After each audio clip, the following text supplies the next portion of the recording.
They call me Mr. Divine. Sleeping through the day. Yeah. Wake up with champagne. Brought me a A. I told No, my I had to mother cover I this would song. quit. What can I say? I'm still breathing. It's kinda underrated Falling if you in ask me. love every evening. Let's go. So we just gonna stay teenage dreamers on this way. I told my mother I grow up. What can I say? I'm still. What's going on, guys? 67 Cliff here, back with another video. Today we're gonna go over, like, you know, how I'm liking the 14 wides on the truck. I've been asked quite a few questions on if I liked them or not.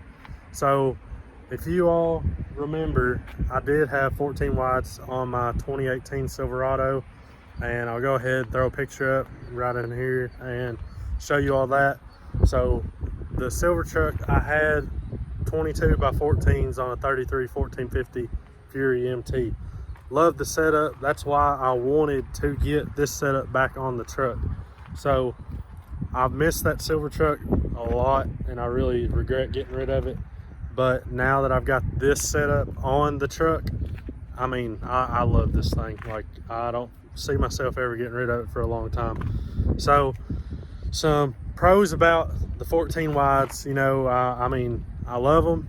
The stance, the width, you know, whatever you want to call it. I think it really makes the truck look aggressive. So that's a good thing about the 14 wides. But the bad thing about them is, you know, the rock chips. I mean, getting your truck absolutely filthy when it rains, going down a back road, getting it all nasty and dirty. I'm not a fan of that. And if anybody knows me, I always really like to keep my truck clean because I'm just so picky about that stuff. So, you know, everybody around this area, they're like, man, your truck is always clean, because that's just, I don't know, I just care about it a lot. So anyways, I'll go ahead and show you all the rock chips on this truck. Like, since I had it, this truck, when I bought this, it did not have any rock chips at all. Like I said, I looked this truck over when I bought it, it didn't have anything. So I'll go ahead and show you all of these rock chips right now. So we got this little guy right here. We got this one, another one, another one, another one. I feel like DJ Khaled right now. Another one, another one. There it is right there. That one's from there. Walk around the truck. Right here, there's one. Here's another one. Here's another one right here. Another one. There's another one right in there. And then down here, like that right there, is all from these 14 wides. Now, honestly, guys, is it really worth having 14 wides? Don't get me wrong, I mean, they look absolutely killer. Like, I mean, but is it worth messing your paint up on your truck? I mean, they stick out a pretty good distance. So I know that I'm probably gonna get some hate for this. Got the big old moose mirrors out, but I don't know. It's like every once in a while I like to flip them out just because I feel like the truck looks more aggressive, especially with this new grill in. Been asked a lot of questions where I bought this grill at. Like I said, I'll put the link in the description for this grill. Like I said, a couple of my buddies are like, man, that grill is awesome, where'd you get it? So I don't know if any of you all followers want to buy this grill, but I will put it down in the description so you can do so.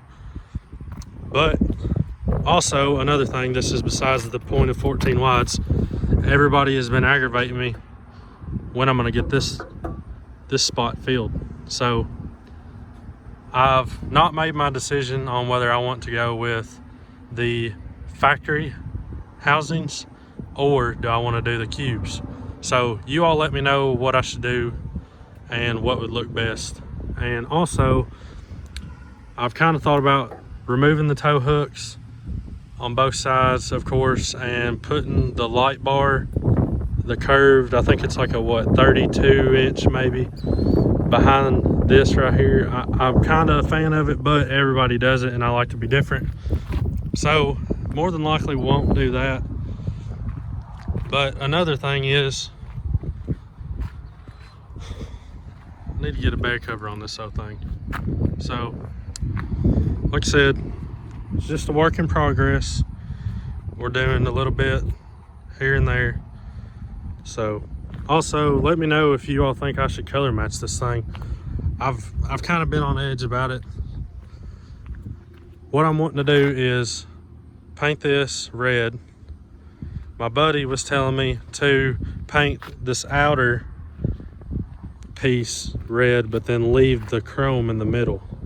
So I'm getting opinions from everybody, and I'm just kind of, I don't know, like this truck I'm having the most trouble with, like you could say modifying or stuff like that. And every other truck, like as far as my Silverado, I've actually had like a couple Silverados. So like if you are interested, I'll go ahead, pop those up on the screen. You know, I think I've had my very first truck was a 2005 Chevy Colorado. Bought the truck stock, you know, put some 15 by 10 inch wheels on it, 2-inch spacers, 3-inch lift. So that was my first little thing. I think I was still in high school when I did that. So then I got rid of it, bought a 2004 Chevrolet Silverado Z71. It was fully loaded, leather, all that good stuff. So bought it stock, put wheels on it. Like I said, I was just getting into the truck thing. So like my very first set of wheels I had on it were like an 18 by 10. So like now 18 by 10, that's just like unheard of basically. So I sold that truck. Then I actually bought my 2018 and fixed it all up. And that truck, man, I mean, it was just awesome. Like custom offsets posted that truck all the time. Like it was just, obviously to somebody else, it was just a badass truck. So then I sold the 2018 because I wanted to get out of the truck payment deal. So I bought a 06 Silverado. Liked the truck, but I just, going from a 2018 to a 2006 Silverado, you know, the ride was rougher, the interior wasn't as nice, you know, I just wasn't a fan of it. So sold that truck, bought the Cummins. I've always wanted a diesel, been back and forth towards getting a Duramax or a Cummins. So what led me to the Cummins is I felt like it had more power, more torque than the Duramax. Like I said, I've test drove both. I was always a Chevy guy, so that was the weird thing about it. Like I always wanted a Duramax, was against the Cummins, and ended up buying the Cummins, which was a really good decision on my part, I feel like. So love the Cummins. Like I said, I hope to have many more miles with this thing. So anyways, thank you all for watching. Don't forget to subscribe to the channel. We're almost at 100 followers. I know that's not, you know, big, but you know, everybody starts out as a nobody. And you know, if you've always thought about starting a YouTube channel, you know, get after it. Like, I mean, don't get me wrong, like I was really scared to get out, start my own channel, and I, you know, got the courage from my buddy Justin Hawksmith, because I always wanted to do this for a couple years, but I was just scared to talk to a camera. So, I mean, if you are wanting to start a YouTube channel, go after it, man. I mean, like, chase your dreams, and, you know, everything will fall in place. So, if you have any questions about, you know, YouTube or anything like that, you know, ask me, or if I don't know the answer, I can get it from somebody else that's done YouTube for a while. So, anyways, thank you all for watching, and we'll catch y'all on the next one. Peace.